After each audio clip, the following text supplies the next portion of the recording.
शादी की ये पाकीज़ा तकरीब है। वैसे उमूमी तौर पर मुल्की पैमाने पर शादी ब्याह के मौके पे मिलाद का तस्वुर बहुत कम रहता है।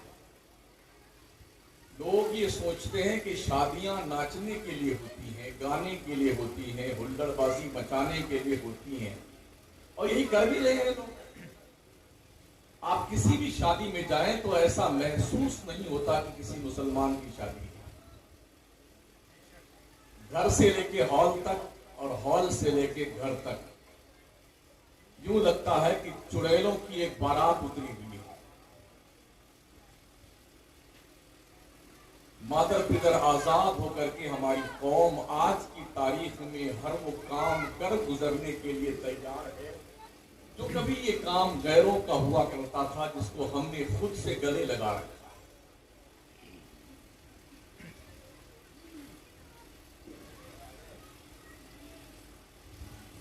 अल्लाह के नबी सल्लल्लाहु अलैहि वसल्लम की पाकीज़ा जिंदगी के उसूल और ज़वाबित का अगर जायजा लिया जाए तो हमें पता चलेगा कि हमें जिंदगी कैसे गुजारनी चाहिए।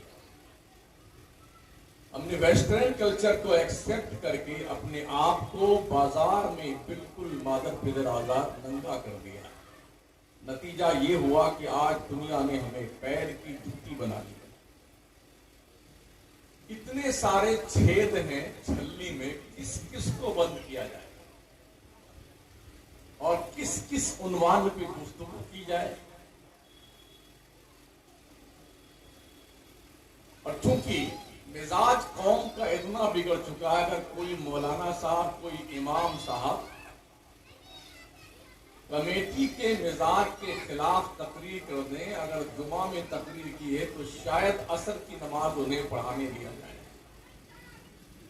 इतने बदमाश हो गए हैं कमेटी के लोग, बदबख्त इल्ला माशाअल्लाह। वो भी बिल्कुल कानून से एकदम आजाद है, उन्हें कुछ लेना देना नहीं है, बस हम कमेटी के जिम्मेदार हैं, हमें आप मानिए। नतीजा ये हुआ कि हमारे उलमा ने बोलना छोड़ दिया डर के मारे।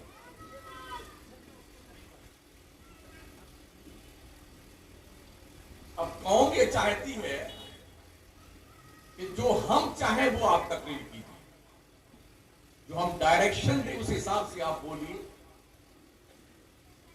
कोई जुआ खेलता है तो उसके बारे में आप मत बोलें, कोई सट्टा लगाता है तो उसके बारे में आप मत बोलें, कोई शराब पीता है तो उसके बारे में तकरीर मत कीजिए, कोई रिश्वत लेता है तो उसके बारे में तकरीर मत कीजिए, कोई कुछ भी करता कराता आप कुछ मत बोलिए, बस अल्लाह अल्लाह की बात कीजिए।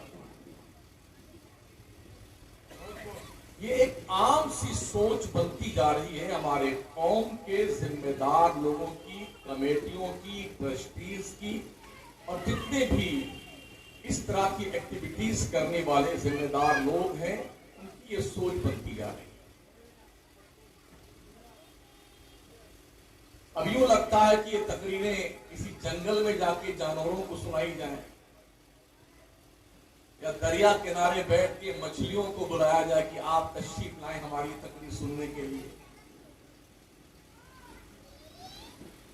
एक सोच है जो कॉमन है पूरे मुल्क में, क्योंकि मैं भी कश्मीर से लेकर कन्याकुमारी तक जाता हूं, लेकिन लोग सर पटक के थक गए कि शमसुद्दीन वो बोले जो मैं चाहता हूं। अल्लाह का शुक्र है आज तक मैंने वो नहीं बोला है जो कौम चाहती है, इसलिए कि मुझे शुगर के पेशेंट को हम सब पिलाना नहीं आता है, जहर को तिरियाक कहना नहीं आता है, गोबर को हलवा कहना नहीं आता है, शराबी को नमाजी कहना नहीं आता है, जुआरी और सट्टेबाज को बैतुल मक़दिस में सद्दा करने वाला कहना नहीं आता है। मुझे तो वही कहना आता है जो मैं देखता हूं और कुरान और हदीस से कंपेयर करने के बाद जो सच्ची बात है उसे कौम के सामने में रखता हूं। मुझे इससे भी कोई गरज नहीं है कि मुझे कोई तकरीर के लिए नारा लगाए, कोई सुभान अल्लाह कहे, मैं आऊं तो मेरे इस्तकबाल के लोग खड़े हो जाएं, मुझे इसका भी शौक चढ़ रहा था। बस इतनी सी हमने बात सोच रखी है, कहना वही है जो अल्लाह रसूल ने कहा है।